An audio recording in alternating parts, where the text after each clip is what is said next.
Isu pengisytiharan harta. Mengapa Perikatan Nasional keberatan? Dalam dunia politik yang semakin panas, satu lagi persoalan timbul, mengapa sesetengah pemimpin dari Perikatan Nasional PN begitu keberatan untuk mengisytiharkan harta mereka? Inilah yang disuarakan oleh Mahfuz Omar, Naib Presiden Amanah, yang menyatakan rasa pelik mengapa langkah yang pernah dilakukan sebelum ini kini dipertikaikan oleh pihak pembangkang. Pengisytiharan harta bukanlah sesuatu yang baru. Amalan ini diperkenalkan sejak zaman pemerintahan Tun Dr. Mahathir Mohamad selepas pilihan raya umum ke-14 pada 2018. Pada masa itu, semua ahli parlimen, baik dari kerajaan maupun pembangkang, diminta untuk mengisytiharkan harta mereka. Namun kini beberapa pemimpin PN seperti Taqiyuddin Hasan kelihatan keberatan untuk meneruskan amalan ini. Mengapa ya? Mahfuz Omar berkata, lebih pelik kenapa tak boleh terima. Dalam kenyataannya, Mahfuz menekankan bahwa pengisytiharan harta ini adalah sebahagian daripada strategi pembanterasan rasuah nasional yang digubal untuk membudayakan ketelusan dalam pentadbiran negara. Jadi, mengapa kini ketika kerajaan coba meneruskan dasar ini sebagai syarat memorandum persepahaman MOU antara kerajaan dan ahli parlimen pembangkang, sesetengah pemimpin PN seperti Taqiyuddin mempertikaikannya? Saya lebih pelik kenapa Taqiyuddin tidak boleh menerima syarat pengisytiharan harta tersebut, kata Mahfuz. Pada masa yang sama, beliau mengingatkan bahwa kerajaan PN berkuasa selama 33 bulan, mereka juga pernah mengisytiharkan harta masing-masing. Jadi apa sebenarnya yang menyebabkan perubahan sikap ini? Bagi sesetengah pihak, persoalan pengisytiharan harta mungkin dilihat sebagai satu taktik politik.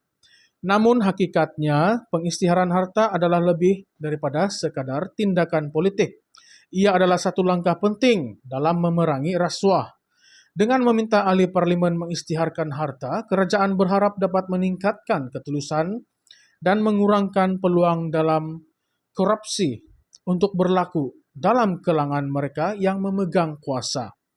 Namun Taqiyuddin Hasan menimbulkan persoalan baru. Beliau mempersoalkan mengapa ahli parlimen yang bukan sebahagian daripada pentadbiran seperti menteri, timbalan Perdana Menteri, dan timbalan menteri perlu mengisytiharkan harta mereka. Bukankah tanggung jawab itu patut terletak di bahu mereka yang berada dalam kerajaan? Ini adalah satu polemik yang menarik. Di satu pihak kita mempunyai hujah bahwa pengisytiharan harta perlu dilakukan oleh semua untuk memastikan ketelusan sepenuhnya. Namun di pihak yang lain, ada pihak yang merasakan bahwa beban ini hanya patut dipikul oleh mereka yang memegang kuasa eksekutif. Jadi, apakah pengisytiharan harta ini harus menjadi tanggung jawab semua atau hanya mereka yang berada dalam tampuk kuasa? Menurut Mahfuz, tujuan utama pengisytiharan harta ini adalah untuk membenteras amalan rasuah yang telah lama menghantui negara. Ia adalah satu langkah yang proaktif dan ia telah terbukti berkesan dalam menggalakkan budaya ketelusan dalam kalangan ahli politik. Beliau juga menyatakan bahwa PN sendiri pernah mengamalkan dasar ini ketika mereka berada dalam kuasa.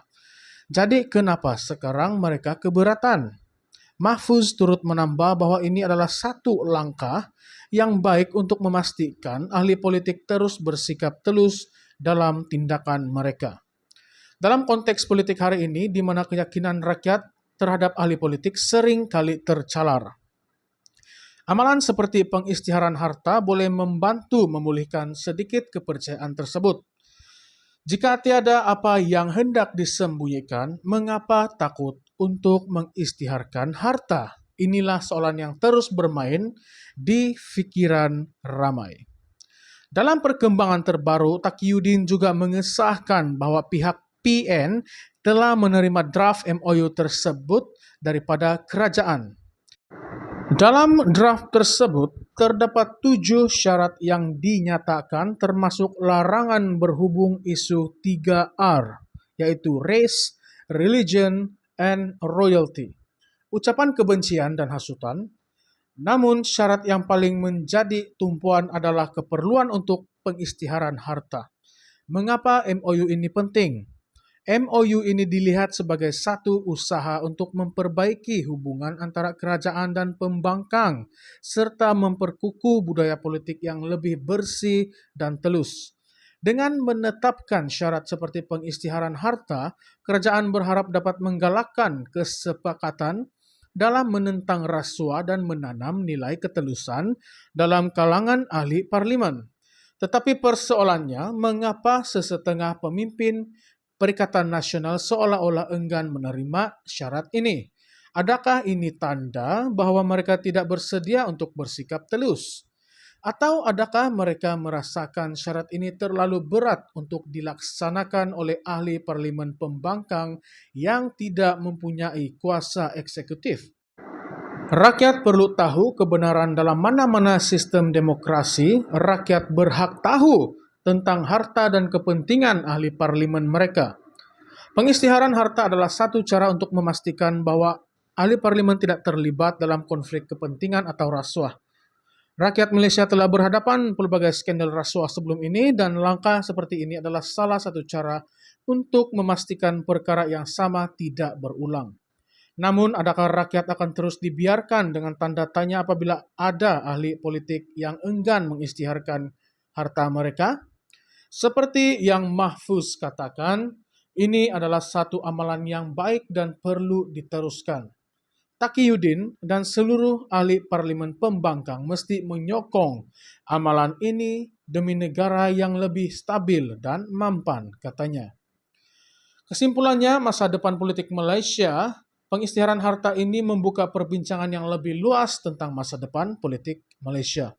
Adakah kita menuju ke arah politik yang lebih telus dan bertanggung jawab? Atau adakah kita akan terus berhadapan dengan isu-isu ketidakpercayaan apabila ahli politik yang enggan bersikap terbuka tentang harta mereka? Apa yang pasti, rakyat Malaysia semakin peka dan lebih sedar tentang keperluan ketelusan dalam politik. Pengisytiharan harta bukanlah sesuatu yang perlu ditakuti jika tiada apa yang hendak disembunyikan. Oleh itu, langkah ini perlu disokong oleh semua pihak demi negara yang lebih baik dan bersih daripada amalan rasuah.